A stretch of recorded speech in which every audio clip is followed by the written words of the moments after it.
What's up, guys? Welcome back to the Team Solemn Circus live video. This is going to be the last video of the year 2024. We're going to wrap it up with a bang with Mimighoul on the left side here and Memento Fiendsmith on the right side. This is the deck that I've probably been playing for the most of 2024 here. One of my favorite decks of all time. And we're going to wrap out this year with a bang. Get ready for a bunch of new decks, new content ideas. We're going to be doing some vlogs next year as well. We're going to be seeing a die roll here. We're going to be a little bit more of a longer video.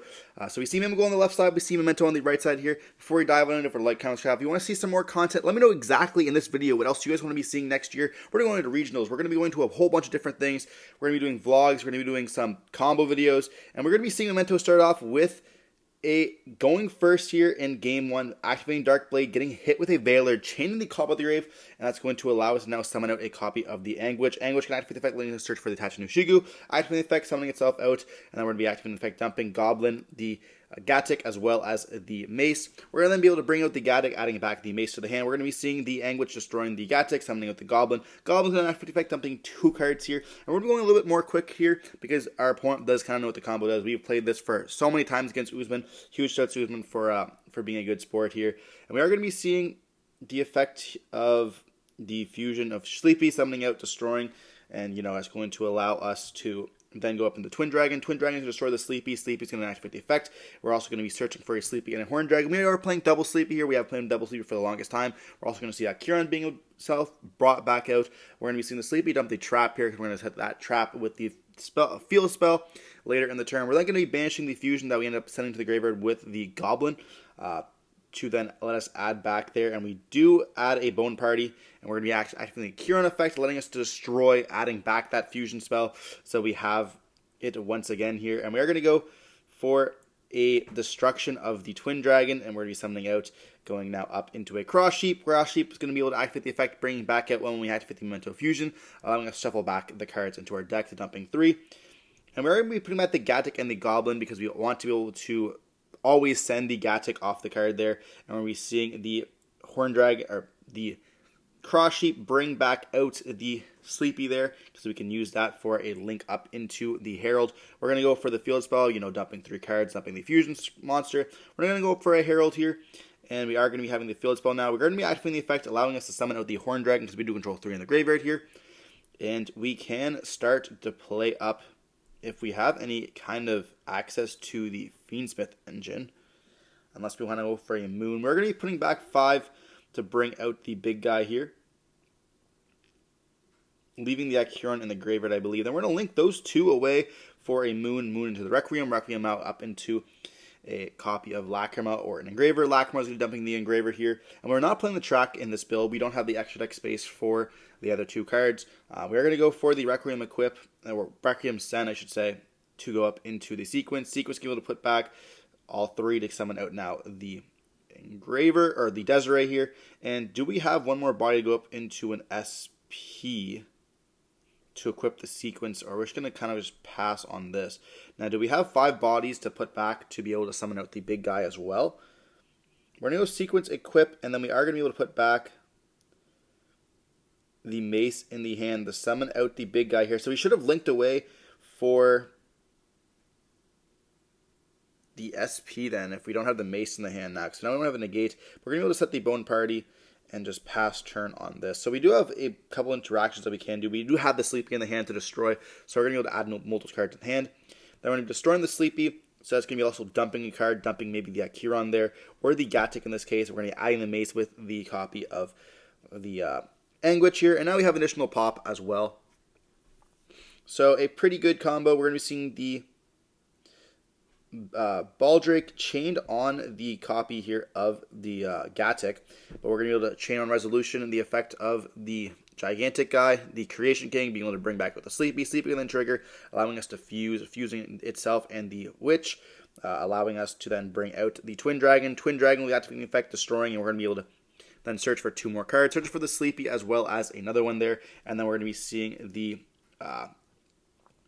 field spell as well as the Twin Dragon, letting us bring back out both of those exact monsters to be able to pop. We do see a dungeon can activate the effect. We do chain an Ash Blossom to that and make it so that we cannot search. We should have probably chained the something else there, maybe the Desiree to negate it, but we're not going to really care. They're going to summon out the Slime as well as the armor here, and this is like where we have to make sure that we end up locking all our zones, make it so that the opponent cannot give us any Mimighoul monsters, making them essentially forced to kind of commit more cards to their hand. And we do end up chaining the big guy, the fusion here, popping both of their cards there, allowing them to kind of lose access to a Mimighoul level 1s. They do have Master being normal summoned, and then we do activate the Mace, kind of letting us take the Master there, and then we're going to be letting them kind of just scoop here, because they can't go into any link plays. Ball Drake's not going to do anything for them, and they have essentially nothing else. So we end up taking game 1 very quickly there. Something I do want to mention is I am going to be doing a little bit more vlogs, so the vlogs are going to have faster duel play, maybe even faster than this, because, the combos are going to be a little bit different, those are not going to be the videos kind of to watch the combos. They're going to be more like, just like duels, so I'm going to try to fit 3 duels or even more duels, maybe less duels, I don't even know, some of the good duel stuff into those vlogs alongside talking over them like I'm doing now, but talking to my opponents as well. So it's going to be like different aspects of the vlog, me waking up, driving to locals, whatever you guys want to see, let me know in the comment section down below. We're always trying to improve the channel, and I definitely think it's time to start doing some more content, maybe having some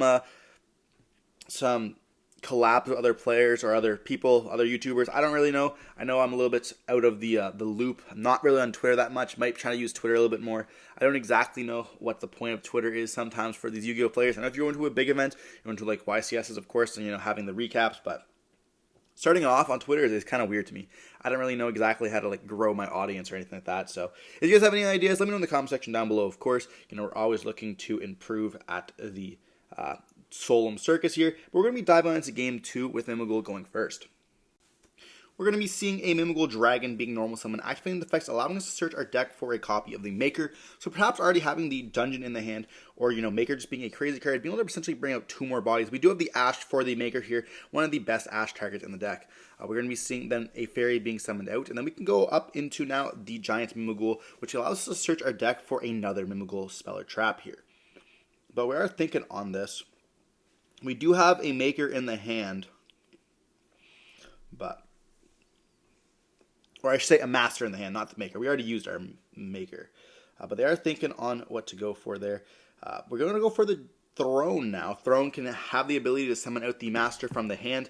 You only play 1 Master, so having it unfortunately in both of our hands is not going to be the greatest for us here, and we do see that resolve. We summon out the Master. We do activate the Master effect, and we chain a Ghost over to it, but it cannot be destroyed while we have a Mimighoul monster on the field, I thought. I could be mistaken, but it does not negate the effects. So we're going to be seeing the Dragon being searched here. Then we're going to set 2 cards and pass turn, hopefully one of those being a Room. We're going to see a Dark Blade being normal summoned, and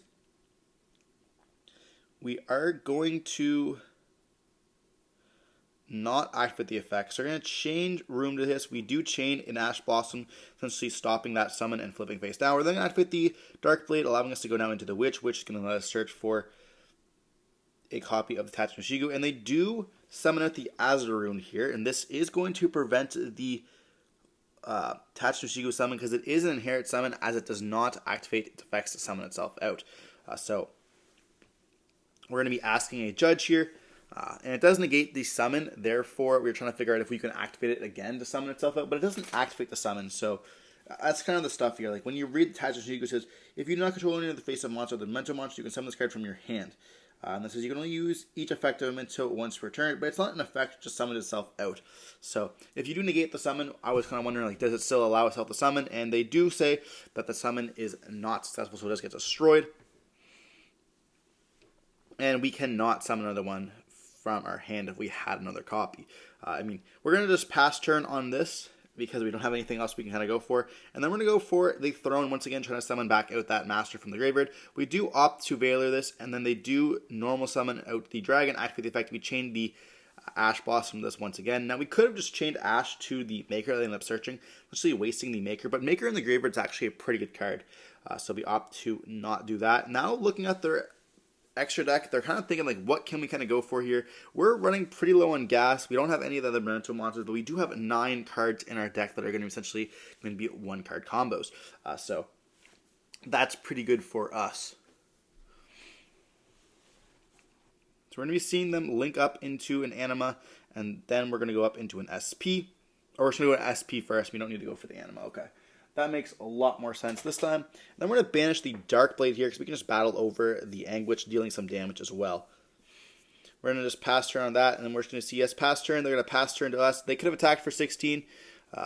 We do see us take the 16. There's no reason not to. And then we're going to go for a Charm and activate a Maker once again. And so now we're going to rip our extra deck. Now, Charm may not be a card that you see a lot of people play, but when you are playing the castier versions of the deck, you can actually rip, like Unicorn can rip one, Charm can rip one, and if you're playing against the Fiends stuff, which is a lot of decks right now, ripping a bunch of different cards can be pretty beneficial. So for a one card, when you do have it, you have it.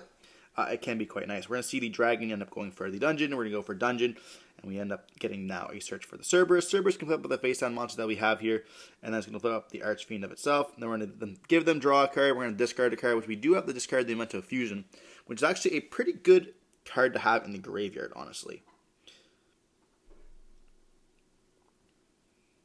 So we don't have another Memento monster in the graveyard just yet, but if we have another Memento monster we end up drawing that we can set or even summon, we can actually go summon it. If it doesn't have an effect, that's fine. We can go activate the Memento Fusion, banishing itself, destroying the monster on our field, searching for another Memento Fusion. Because a monster was destroyed during a card effect during this turn, we can then activate the Memento Fusion, going up into the Twin Dragon.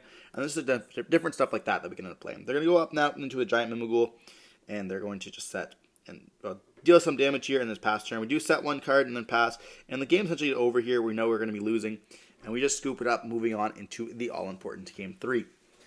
So yeah, we had a bunch of hand traps in our hand. I think we had like triple Ash Blossom or double Ash Blossom. I don't even know. But we had double Ash, double Veiler, Ash, Veiler, Ogre, and then a Dark Blade. Not being the best. Now, we are playing lots of hand traps, which is going to happen, in a bunch of different decks. But it is quite unfortunate when you end up opening up that much of the bad cards.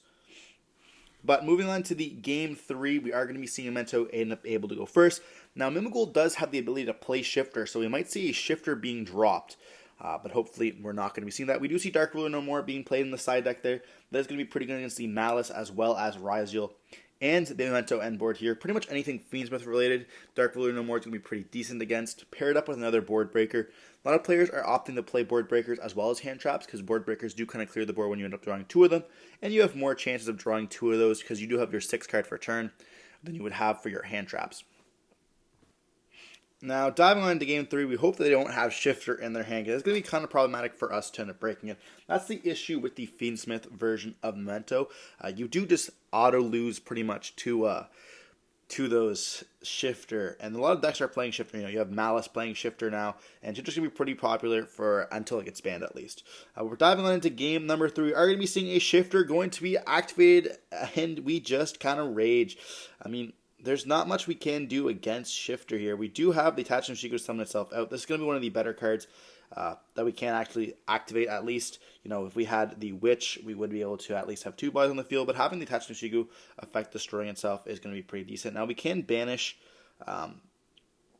something pretty irrelevant, being just a random Dark Blade, so we can have the effect of a monster being destroyed. It's going to be pretty nice. We then normal with the Anguish, and they do have an Imperm, and we just passed around this, but we have now used 2 of their cards, which is going to be pretty nice. We would have been searching for a Sleepy here, kind of trying to play, but they just have the pass as well, sending an additional card. That's going to be it here. We're going to see a normal summon of a Dark Blade targeting the set card, discarding a Dark Blade, and they do chain the room. We do chain Ash Blossom. This makes it so that we can't flip anything face down. That's going to allow us to activate the Dark Blade's effect once again, and they do Ash that. Oh, we have the Call by the Grave for it here this time. I know, not having to hit the Shifter, but hitting an Ash Blossom is going to be pretty decent here. And then we're going to be seeing the Anguish activating the effect, letting us search now for a copy of Attachment Shiku, and then we can actually activate the effect Attachment Shiku summoning itself out, activating the effect destroying it, letting us dump the Gatic as well as the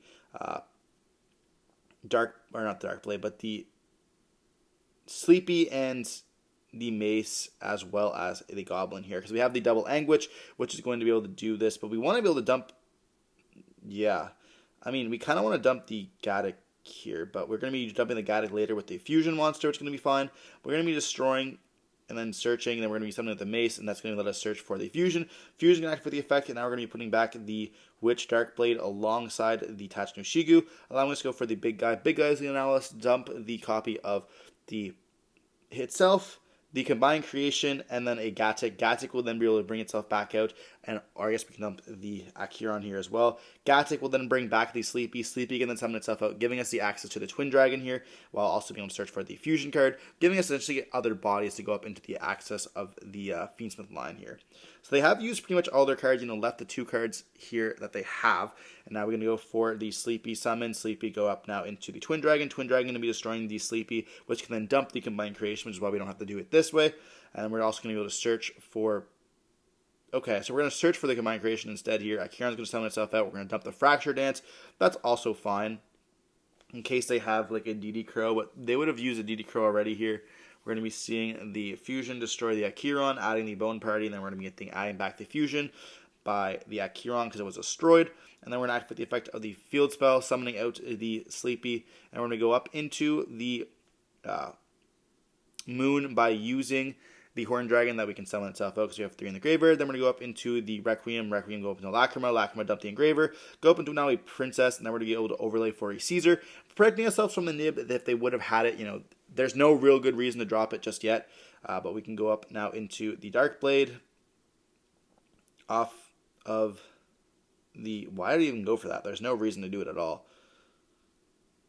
And we're going to summon with the big guy here, and then we're going to go Battle Phase. And then we end up having just enough for game here anyways with the 5,000 and the 3,000. And protecting ourselves from the Caesar and any Bestials. Means that Memento gets the final gameplay of the year. Ends up winning here in the last match against Mimighoul. If you guys want to see any more content, of course, this is going to be kind of like the final goodbye for the year. We had a pretty decent year. We didn't hit the milestone of 10,000, but hopefully we'll hit that next year. Trying to hit that 15K. And we're going to be doing a bunch of different videos for you guys as well. So don't forget to stay tuned for more content like that. Stay safe, peace, and have a good year, boys.